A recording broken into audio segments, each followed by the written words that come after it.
Hello दोस्तों, finally Bihar DElEd का sport round के लिए वैकेंट सीट जारी कर दिया गया है और स्पोर्ट राउंड कराने का पीडीएफ भी जारी कर दिया गया है। नोटिस भी जारी कर दिया गया है कि कौन कौन से स्टूडेंट आप सभी लोग स्पोर्ट एडमिशन करा सकते हैं और स्पोर्ट एडमिशन का क्या डेट रखा गया है और कब तक आपका इसमें आवेदन करने का मौका दिया गया है। कॉलेज में जा करके किस दिन से आवेदन करना है और इसके साथ ही साथ आपको बताएंगे कि किस कॉलेज में कितना सीट खाली है और सबसे ज़्यादा कहाँ सीट खाली है। वो सारा जानकारी आपको इस वीडियो में बताने वाला हूँ कि कैसे आपका स्पोर्ट एडमिशन में एडमिशन हो पाएगा।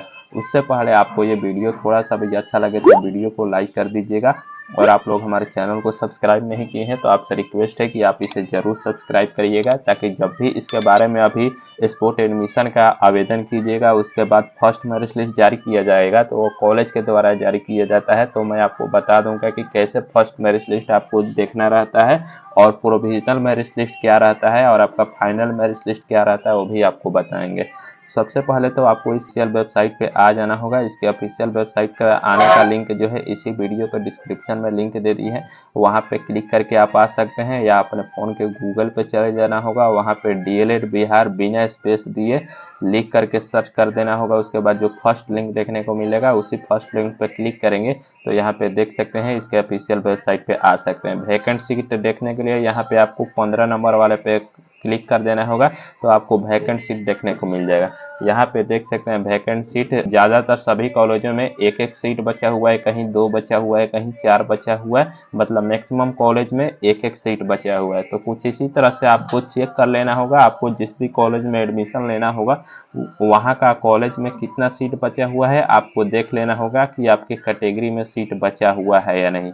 इतना चीज़ आपको देख लेना होगा कि उस कॉलेज में आपके कैटेगरी का कितना सीट बचा हुआ है। अगर सीट बचा हुआ होगा तभी उस कॉलेज में आपको स्पोर्ट एडमिशन के लिए जाना है। अगर सीट नहीं बचा हुआ होगा तो दूसरे कॉलेज में आप जा सकते हैं।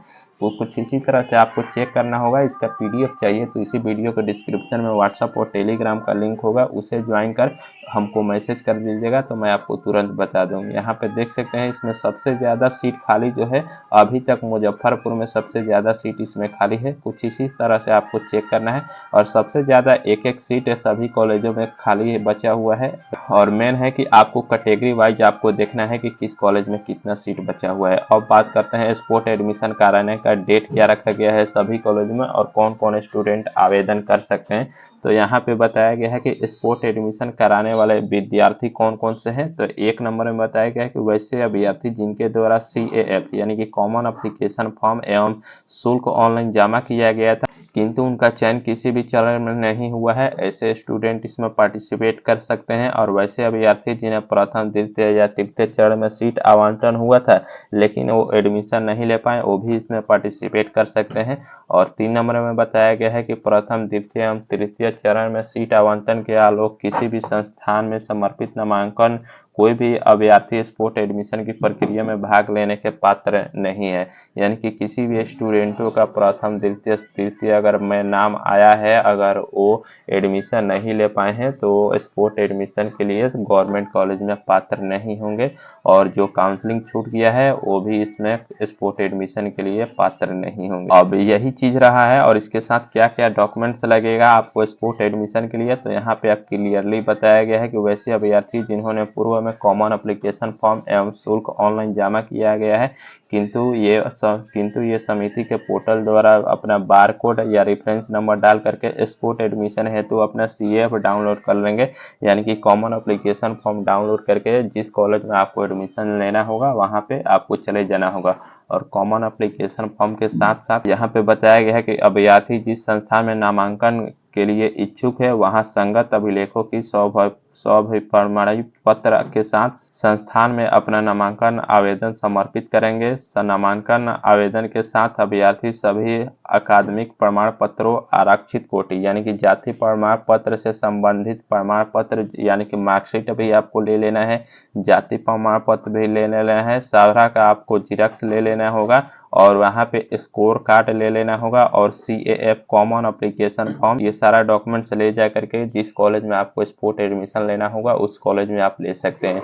जरूरी नहीं है कि सिर्फ स्पोर्ट एडमिशन के लिए एक ही कॉलेज में आप आवेदन दे सकते हैं। आपका जितना मन है उतना कॉलेज में आप स्पोर्ट एडमिशन के लिए आवेदन दे सकते हैं। जिस कॉलेज में ज़्यादा सीट बचा हुआ होगा वहाँ चांस रहेगा आपका एडमिशन होने का। और कट ऑफ देखे ही होंगे कि कट ऑफ कितना गया है, पिछला बार थर्ड है स्पोर्ट राउंड का, तो उसी तरह से आपको चेक कर लेना होगा। अगर आपको उस कैटेगरी में, जैसे कि किसी स्टूडेंट का 78 कट ऑफ गया था पिछला बार, अगर उनका 77 नंबर है तो उनका स्पोर्ट एडमिशन में चांस है, लेकिन 75 नंबर से कम है तो उनका स्पोर्ट एडमिशन में चांस नहीं है। तो कुछ इसी तरह से यहाँ पे आएंगे ऑफिशियल वेबसाइट पे और कट ऑफ लिस्ट राउंड 3 का यहाँ पे चेक कर लेंगे अपना आसानी तरीके से। अब बात करते हैं स्पोर्ट एडमिशन कराने का जो डेट क्या रखा गया है। यहाँ पे बताया गया है कि 25 तारीख को, यानी कि आज सीट अपडेट कर दिया गया है कि किस कॉलेज में कितना सीट बचा हुआ है। उसके बाद यहाँ पे देख सकते हैं अभ्यर्थियों द्वारा कॉलेज में आवेदन जमा करने की तिथि यहाँ पे देख सकते हैं 27 से लेकर के 30 तक, यानी कि 4 दिन का आपको मौका दिया गया है। आप जिस भी कॉलेज में आवेदन देना चाहते हैं उस कॉलेज में जा करके आप आवेदन दे सकते हैं। डेट को याद रखेंगे, 27 तारीख से लेकर के 30 तारीख तक आप आवेदन दे सकते हैं। कॉलेज में सारा डॉक्यूमेंट्स ले जा करके आपको आवेदन देना होगा। उसके बाद यहाँ पे औपबंधिक मेगा सूची यानी कि प्रोविजनल मेरिट लिस्ट के जारी किया जाएगा, वो कि 31 तारीख को आप सभी का प्रोविजनल मेरिट लिस्ट जारी किया जाएगा। ये देख सकते हैं प्रोविजनल मेरिट लिस्ट और अंतिम मेगा सूची, यानी कि औपबंधिक मेगा सूची और अंतिम मेगा सूची में क्या डिफरेंट है वो भी मैं आपको बताने वाला हूँ सारा चीज। और यहाँ पे देख सकते हैं औपबंधिक मेगा सूची पर अभ्यर्थियों से आपत्ति प्राप्त करने की तिथि 31 तारीख से लेकर के 2 सितंबर तक रखा गया है। उसके साथ ही साथ प्राप्त आपत्तियों के निराकरण की तिथि 3/9/2024 को रखा गया है और प्राप्त आपत्तियों के निराकरण के पश्चात अंतिम मेगा सूची प्रकाशित करने की तिथि 4/9/2024 को रखा गया है। और अंतिम मेगा सूची के आधार पर एडमिशन कराने का तिथि, यानी कि जब आपका अंतिम यानी कि लास्ट मेरिट लिस्ट में आपका नाम आता है तो उसमें आपको एडमिशन कराने का जो डेट रखा गया है 5/9 से लेकर के 7/9/2024, यानी कि 3 दिन का समय दिया गया है आप सभी को स्पोर्ट एडमिशन कराने का। और उसके बाद यहाँ पे बोला कि नामांकन के पश्चात समिति के द्वारा पोर्टल पे अपघटन सीट अपडेट करने की तिथि यहाँ पे 8/9/2024 को रखा गया है। स्पोर्ट एडमिशन कराने के बाद फिर भी अगर किसी कॉलेज में सीट बचा हुआ है तो आप सभी को 8 सितंबर को पता चल जाएगा कि किस कॉलेज में कितना सीट बचा हुआ है। अब समझा देते हैं कि औपबंधिक मेगा सूची और अंतिम मेगा सूची में क्या अंतर है। औपबंधिक मेगा सूची इसलिए जारी किया जाता है यहाँ पे 31 तारीख को इसलिए जारी किया जाएगा, उसमें सारे स्टूडेंटों का नाम रहेगा जितने भी स्टूडेंट उस कॉलेज में आवेदन किए होंगे। तो औपबंधिक मेगा सूची जब भी जारी किया जाएगा सारे स्टूडेंटों का नाम उसमें रहेगा। लेकिन अगर आपका उसमें नाम नहीं आता है तो उसके बाद यहाँ पे बताया गया है कि आप उसमें आपत्ति दे सकते हैं कि मेरा नाम क्यों नहीं आया है औपबंधिक मेगा सूची में। तो आपको 31 तारीख से लेकर के 2 तारीख तक आप आपत्ति करा सकते हैं।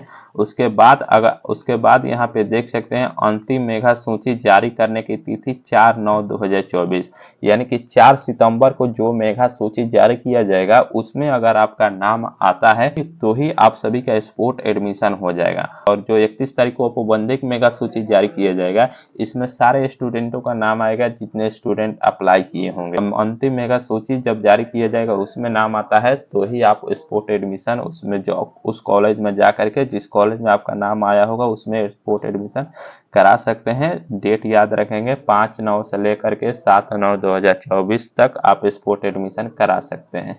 उम्मीद करते हैं ये वीडियो आप सभी को अच्छा लगा होगा, तो वीडियो को लाइक कर दीजिएगा और आप हमारे चैनल को अभी तक सब्सक्राइब नहीं किए हैं तो आप इसे जरूर सब्सक्राइब करिएगा और वीडियो को ज़्यादा से ज़्यादा शेयर करिएगा ताकि जो स्टूडेंट परेशान है वैकेंट सीट को लेकर के, स्पोर्ट एडमिशन को लेकर के, वो परेशान होने की ज़रूरत नहीं है। फाइनली सभी का वैकेंट सीट जारी कर दी